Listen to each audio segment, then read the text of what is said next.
नमस्कार दोस्तों, स्वागत है आपका स्टैंड गुरु यूट्यूब चैनल। तो आज वीडियो हम लोग प्रैक्टिस करने वाले 80 शब्द प्रति मिनट की स्पीड से डिक्टेशन का अभ्यास करेंगे, जो कि आपके आने वाले सभी स्किल टेस्ट के लिए बेहद लाभकारी होगा। आपको डिक्टेशन सुनना है और सीधे लिखना है। लिखने के बाद उसको रीडिंग करना है, देन ट्रांसक्राइब करना है। मन में बिल्कुल नहीं दोहराना है।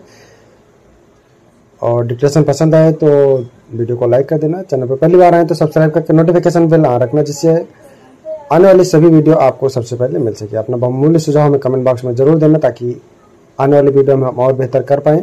इसके अलावा दोस्तों, अगर आप डेली डिक्टेशन चाहते हैं तो आप चाहें तो चैनल का मेंबरशिप ले सकते हैं, हमारे पेड ग्रुप को ज्वाइन कर सकते हैं। जानकारी के लिए आप मेल कर सकते हैं। हमारी मेल आईडी है studyforstenographer@gmail.com। तो चलिए स्टार्ट करते हैं। रेडी? 5 सेकेंड। स्टार्ट।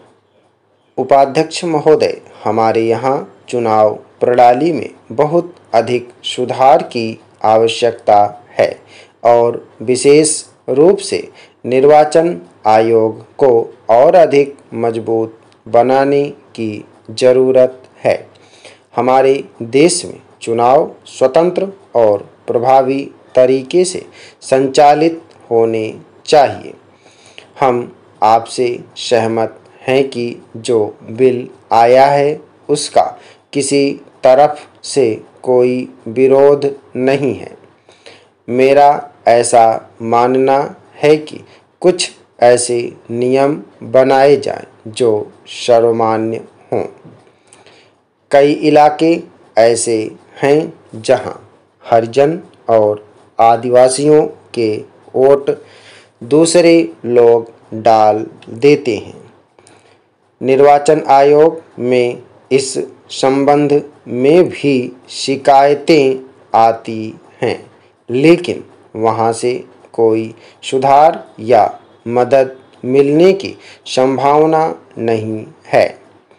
मेरा सुझाव है कि चुनाव आयोग में जो भी आयुक्त या मुख्य आयुक्त नियुक्त किए जाएं, उनमें हरिजन, आदिवासी और निर्बल लोगों के प्रतिनिधि जरूर रखे जाएं।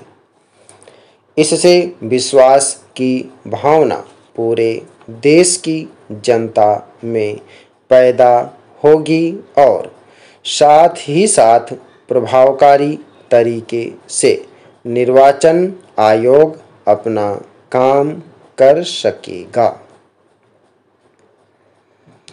महोदय, यह जो बिल आया है, मैं इससे सहमत होते हुए भी यह कहूँगा कि मंत्री जी ने चुनाव आयुक्त एवं मुख्य चुनाव आयुक्त की नियुक्ति के बारे में कोई स्पष्ट राय व्यक्त नहीं की है।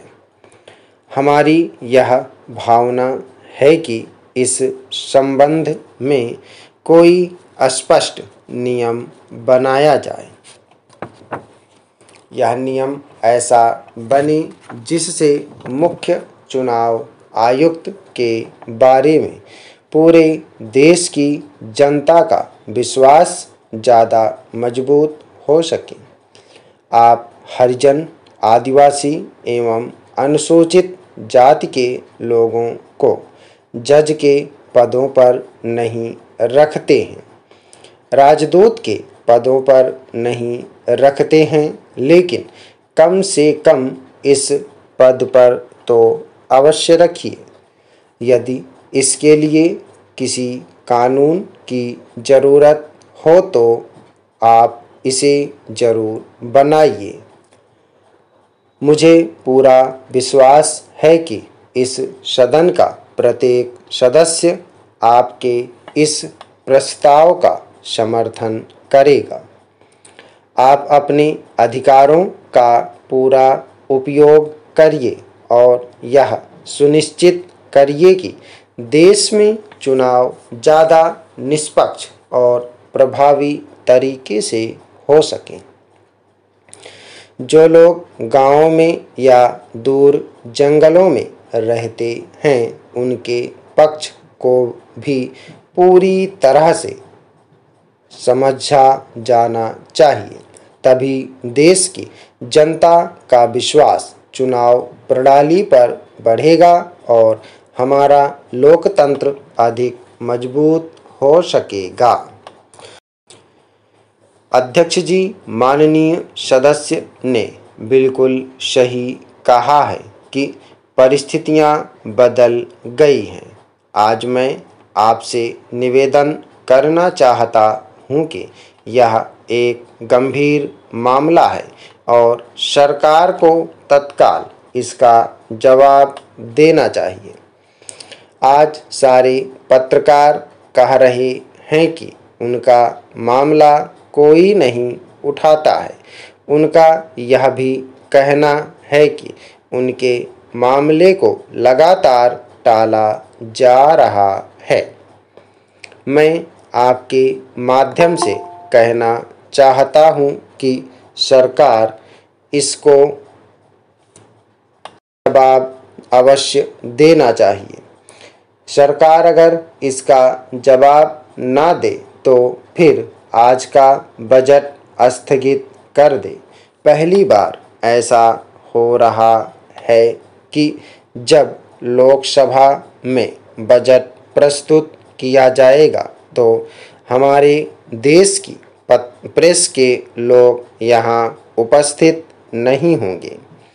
हम समाचार पत्रों में काम करने वाले कामगारों, संवाददाताओं तथा रिपोर्टरों की समस्याएं उठाते रहे हैं तथा मांग करते रहे हैं कि उनके लिए एक नया वेतन बोर्ड बनाया जाए।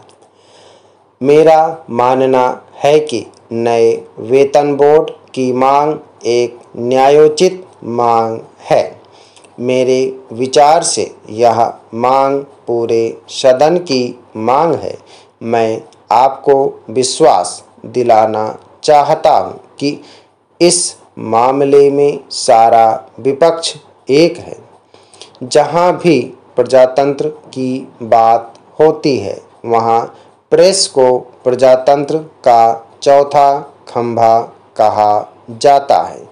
अभी एक वरिष्ठ माननीय सदस्य ने एक बात कही कि यह मामला कैबिनेट में है। अंग्रेजी भाषा में 2 कैबिनेट होते हैं।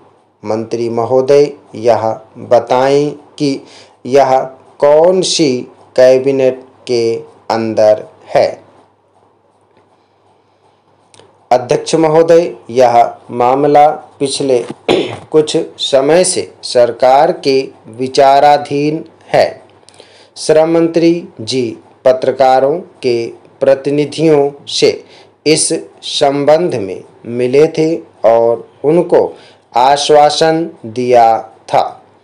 मैं सदन को तथा अपने पत्रकार मित्रों को आश्वासन दे सकता हूं कि मंत्रिमंडल के द्वारा 1 माह के भीतर इस मामले पर विचार कर लिया जाएगा तथा निर्णय ले लिया जाएगा। हमें कार्यकारी पत्रकारों तथा पत्रकार मित्रों द्वारा अनुभव की जा रही कठिनाइयों तथा अन्य संबंधित कठिनाइयों की जानकारी है। मैं सदन को विश्वास दिलाना चाहता हूं कि हम 1 माह के भीतर इसका समाधान खोज लेंगे। मैं आशा करता हूं कि मेरा उत्तर सदन के प्रत्येक सदस्य के लिए संतोषजनक है। अध्यक्ष जी, मैं एक बहुत ही गंभीर समस्या की ओर सदन का ध्यान खींचना चाहता हूं। इस विषय के बारे में पिछले कुछ दिनों से नोटिस दे रहा हूं। चुनाव आयोग ने निर्णय लिया है कि नवंबर माह तक जिन राज्यों में पहचान पत्र नहीं बनेंगे उन राज्यों में चुनाव रोक दिए जाएंगे। मेरा आपसे आग्रह है कि सरकार तमाम पक्ष के लोगों की मीटिंग बुलाए। मेरा निवेदन है कि पहचान पत्र के प्रस्ताव को अभी स्थगित किया जाए और जब कभी भी लागू करने का सवाल हो तो भारत सरकार अपनी तरफ से इसके लिए पैसे दे या चुनाव आयोग अपने फंड से इसके लिए धन की व्यवस्था करे। मेरा अनुरोध है कि राज्य की सरकारों पर इसका बोझ न डाला जाए, क्योंकि राज्य सरकारें ऐसी स्थिति में नहीं हैं कि वे इस खर्च को वहन कर सकें। स्टाफ, धन्यवाद। तो दोस्तों, आप लोग इसको प्रैक्टिस करिए। सभी लोग मैटर को प्रैक्टिस और ट्रांसक्राइब करेंगे। 80 शब्द प्रति मिनट की स्पीड से है। डिक्टेशन को लिखना है, उसको रीडिंग करना है, देन ट्रांसक्राइब करना है। उम्मीद है कि दोस्तों वीडियो आपको पसंद आया होगा, तो वीडियो को लाइक कर देना और अगर अभी तक आपने हमारे चैनल को सब्सक्राइब नहीं किया तो प्लीज़ सब्सक्राइब करके नोटिफिकेशन बेल ऑन करना। और दोस्तों, अगर आप डेली डिक्टेशन चाहते हैं तो आप चाहें तो चैनल का मेंबरशिप ले सकते हैं या हमारे पेड ग्रुप को ज्वाइन कर सकते हैं। अधिक जानकारी के लिए आप हमें मेल कर सकते हैं। हमारी मेल ID है studyforstenographer@gmail.com। अपना बहुमूल्य सुझाव हमें कमेंट बॉक्स में जरूर देना। वीडियो को पूरा देखने के लिए बहुत बहुत धन्यवाद। Thanks for watching. जय हिंद, जय भारत।